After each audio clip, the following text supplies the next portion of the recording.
इन्नल्लाह व मलाइकतहु युसल्लूना अलन नबी या अय्युहल्लज़ीना आमनू सल्लु अलैहि व सल्लिमू तस्लीमा।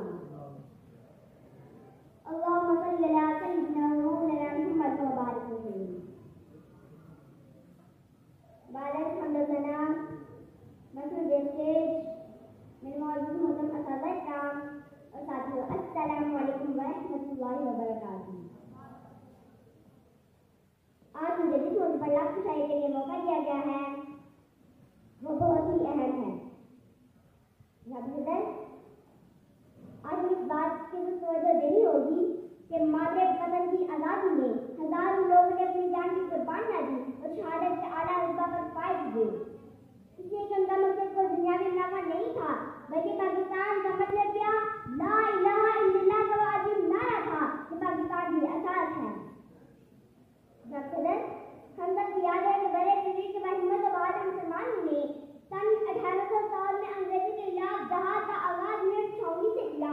हजारों मुसलमान इस जहाद में शहादत के आला तरीन मुकाम पर फाइज हुए। ये सिलसिला चलता रहा और अल्लाह के गौर मोहम्मद सल्लल्लाहु अलैहि वसल्लम की रिसालत के नज़रिए पर एक ऐसा मुल्क कायम करने की जिद्दोजहद में इज्जत मज़ीद तेजी आई।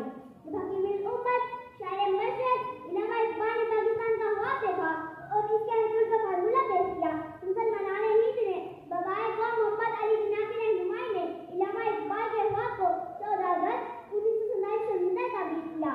ये मुल्क बड़े सबर आज़माइशों से दुरुस्त हासिल किया था। इसमें तौहीद का परचम लहराएगा और नबी सल्लल्लाहु अलैहि वसल्लम की शरीयत का बोझ बड़ा होगा, मगर बदकिस्मती ऐसा होना अभी बाकी है।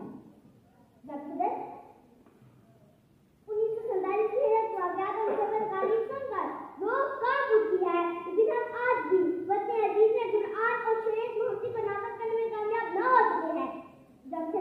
हम आज 76 साल के बाद भी कसाई जुदाई के गैर से भीख मांग रहे हैं। मुल्क में ना तालीम आम हो सकी, ना उनका बहुत बड़ा हो सका। हमारी आजाद से आज भी साथ कैसे नहीं कर पाती है और इंसाफ की आग में लोग इस अक्सर कब्र में बसेरा करती है।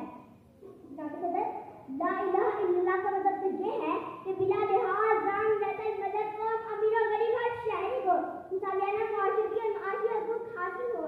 ये सब इसलिए हो रहा है कि हमने इसके साथ अपना मौत कर दिया है। इसमें कोई शक नहीं कि पाकिस्तान में बहुत टैलेंट हासिल है। पाकिस्तान की साइंसदानों ने आला भारत के साथ मुल्क की सरहद महफूज बनाने के लिए जदीद तरीन टेक्नोलॉजी से मुल्की ब्लेड के जदीद हिदायत तैयार की है जो आम वाहिद में दुश्मन के दाम इकट्ठे करने की सलाहियत रखते हैं। पाक आर्मी का नाम दुनिया की पहली अखबार में होता है। इसके बरअक्स सियासी क़यादत किसी चैलेंज से निपटने के लिए अपने आप को तैयार नहीं कर पाई। इसका नतीजा ये निकला है कि हम हर मैदान में बैनुल अक़वामी बरादरी से पीछे नजर आते हैं। नेक और सालिहात क़यादत ही मुल्क को तरक्की याफ्ता करने की सफ़ में खड़ा करती है। हम कहते हैं कि आज भी पाकिस्तान में ऐसी क़यादत आ जाए जो हौफ़े खुदा से आशना हो और मलकत-ए-मुताहदा में